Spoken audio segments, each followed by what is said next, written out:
Olá, gente. Eu sou Luciano Subirá, do Orvalho.com, Ministério de Ensino ao Corpo de Cristo.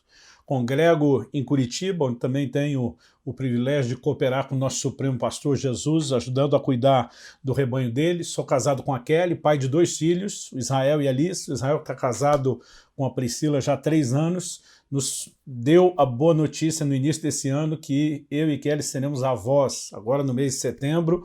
Querendo Deus, está chegando a nossa primeira netinha. Bom, eu fui convidado pelo pessoal aí dos Jovens IR para trazer uma palavra ao coração de vocês. E eu quero compartilhar algo que é conselho ou instrução, orientação de Paulo a Timóteo, mais do que só dizer a respeito de Paulo orientando seu discípulo Timóteo, o Espírito Santo, através de Paulo, usando ele para dar um conselho não só a Timóteo, mas para falar ao coração de todos nós. Na segunda epístola de Paulo a Timóteo, no capítulo 2 e no versículo 4, nós lemos: nenhum soldado em serviço se embaraça com os negócios dessa vida, para que possa agradar aquele que o alistou. Eu estou lendo aqui a tradução brasileira, uma versão mais antiga, com participação até de Rui Barbosa na revisão, mas versões mais recentes, como a Nova Almeida atualizada, não vai mudar isso muito. Nenhum soldado em serviço se envolve em negócios dessa vida, porque o seu objetivo é agradar aquele que o recrutou. Basicamente, nós temos a mesma essência da mensagem, mas ao usar aqui a tradução brasileira, eu quero pegar essa ideia de embaraço, né? É muito interessante essa expressão de Paulo quando fala a respeito do soldado em serviço, né? A palavra usada no original grego, impleco, ela significa entrelaçar, enredar, envolver, por isso muitas vezes o termo usado é o embaraçar. Então a palavra de Deus, ela nos fala algumas verdades, muita coisa em poucas palavras. Por exemplo, ao nos chamar de soldados, a Bíblia fala quem nós somos.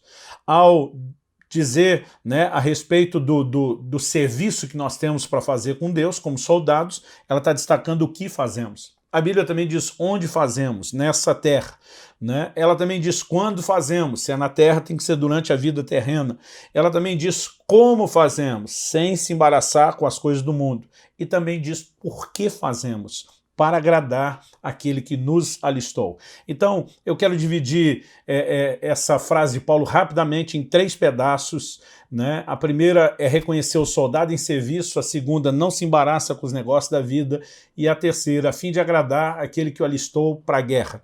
Então, a primeira verdade nos mostra que a igreja, além de ser a noiva do Cordeiro, ela também é parte do exército de Deus. Alguém um dia disse que a igreja precisa começar a se ver como a noiva de botas, na verdade de coturno, de farda, porque além desse aspecto que fala do amor vibrante que deve haver entre Cristo, né, e a igreja, o noivo e a noiva, nós precisamos entender que somos o povo de Deus aqui na terra, com quem Deus conta para o cumprimento de uma missão.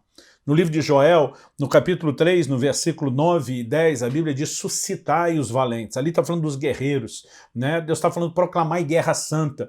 Deus está dizendo, eu tenho uma guerra e eu estou convocando vocês para a minha guerra. Então, essa percepção de que nós servimos a Deus, servimos ao nosso Senhor numa batalha territorial, que disputa não apenas o controle da terra, mas das pessoas, né? Há uma batalha acontecendo entre o reino de Deus e o reino das trevas, e nós precisamos viver para servir o propósito de Deus. Essa perspectiva de que Deus está atrás de um exército, ela pode ser vista várias vezes, né? Quando a Bíblia diz que Davi está fugindo de Saul e se esconde na caverna de Adulão, a Bíblia diz que várias pessoas cheias de problemas começaram a aparecer. Eram os levianos, os endividados, os amargurados de espírito, tudo gente está fugindo de problema como Davi. Mas a Bíblia diz que Davi se fez chefe deles. E essa turma, um bando de gente problemática, se tornou, debaixo da liderança de Davi, pelo poder de Deus, o maior exército de conquista que a nação de Israel já conheceu. Deus também tem essa capacidade de juntar gente como eu e você, que viemos cheios de problema, com um propósito: nos transformar no seu exército. Concorda com isso? A visão de Ezequiel 37, do Vale de Ossos Secos. Depois daquele poder de ressurreição que Deus manifesta, que é uma visão da restauração que ele queria produzir na casa e na nação de Israel, a Bíblia diz que se levantou um grande exército. Esse é o propósito de Deus, ao nos salvar, ao nos alcançar, nos alistar para a guerra. E nós precisamos entender esse chamado e essa convocação. Entendido o chamado, correspondido com ele, precisamos entender a frase: que o soldado em serviço não se embaraça com os negócios dessa vida. Isso não significa que nós vamos fugir de uma vida pragmática e terrena nesse mundo, né? O jovem que quer casar ainda precisa trabalhar. Ele, além de trabalhar, tem que estudar, tem que se profissionalizar para poder manter a sua casa. A Bíblia não está dizendo que a gente vai evitar essas coisas, mas nós não podemos nos embaraçar com elas. Eu percebo a moçada que incendeia o coração para Deus. Você quer ver o fogo pegando, vai no Ministério de Jovens nas igrejas. No entanto, depois que essa turma vai para a faculdade, começa a se profissionalizar a casa, o fogo tende a esfriar. E o problema não é o que eles estão fazendo, porque eles estão fazendo o que Deus esperava que fizessem, constituísse família, cuidasse delas.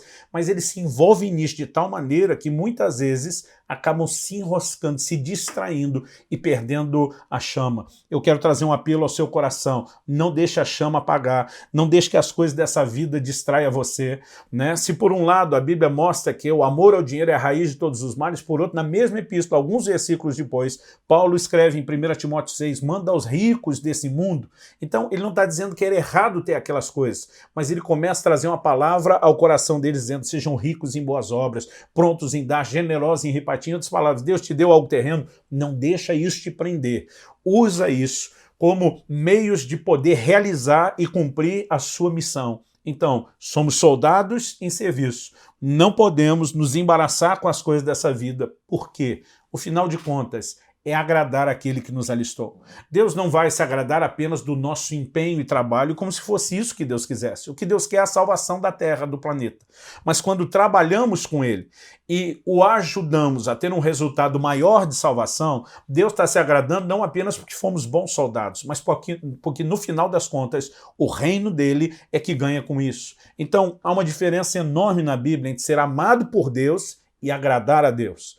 O ser amado por Deus, que é algo que Deus pratica de forma incondicional para conosco, fala do valor que nós temos para com Deus. Mas agradar a Deus, somos nós dizendo para Ele qual é o valor que Ele tem para nós. É colocando Ele em primeiro lugar, é se dispondo a obedecê-lo. Jesus, falando do Pai, diz: eu faço sempre o que lhe agrada. Paulo, em 2 Coríntios 5,9, diz: nós nos esforçamos para lhe ser agradáveis. Hebreus 12,28 diz: tendo nós recebido um reino inabalável, né? A palavra de Deus diz: retenhamos a graça por meio da qual sirvamos a Deus de modo agradável e com santo temor. Que a minha e a sua existência sirva para colocar um sorriso no rosto de Nosso Senhor, não apenas pelo nosso empenho, que Ele possa ser parte da expressão do nosso amor. Um dia alguém me perguntou: pastor, o senhor se dedica tanto, o senhor está tentando merecer alguma coisa com isso? Eu falei: você está maluco? Graça, que é a definição da nossa salvação e que define a forma como relacionamos com Deus, fala de favor imerecido. Eu falei para ele: eu não mereço nada, né? Não tem nada que eu faça que me torne merecedor, nada que eu venha fazer. Ele falou: então o que você faz? Eu olhei para ele e falei: porque ele, apontando para os céus, falei: porque ele merece. Eu não estou tentando merecer, mas o merecimento de Deus precisa gerar em mim e você uma resposta de amor, de trabalho e de serviço. Então aqui eu quero te encorajar a entender essa visão. E se tem uma figura que me inspira na aplicação disso, é de quando Sansão é preso, está sendo levado amarrado, e a Bíblia diz: o Espírito do Senhor veio sobre ele, aquelas cordas ele arrebenta como fossem fios de linho queimado. Tem muito soldado que não deveria se embaraçar, mas já se embaraçou. Mas nessa hora o Espírito de Deus pode vir sobre você, pode te dar o poder de quebrar essas cadeias, de viver para cumprir seu propósito. Qual era o propósito de Sansão? Livrar Israel da mão dos filisteus. O Espírito de Deus nos capacita para o cumprimento do propósito. Então, ao terminar com essa figura, eu quero inspirar você a acreditar que dessa forma podemos cooperar com Deus, estabelecer o reino de Deus na terra e viver o sobrenatural. Então, meu desejo é que Deus abençoe rica, poderosamente o coração de vocês, e encerro deixando aqui algumas indicações. Uma delas, uma música que nos ajuda a refletir sobre a maneira como vivemos essa nossa vida. É uma composição da minha filha, Lissa. Ela gravou junto com meu filho, o Israel, e o link vai estar na descrição. O nome da canção é Essa Vida.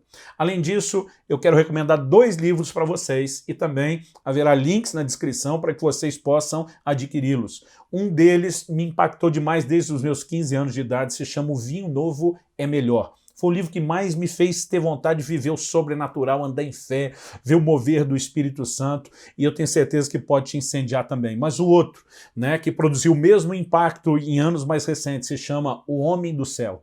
São histórias recentes, modernas, de gente lá na igreja da China vivendo de forma extraordinária. O testemunho do irmão Yun, que eu tive o privilégio de conhecer pessoalmente, já entrevistei para o meu canal, é algo fantástico. Então deixa essas recomendações para que você seja esse bom soldado em serviço, que não se embaraça com as coisas dessa vida, mas vive para agradar aquele que o alistou para a guerra. Deus abençoe. Grande abraço.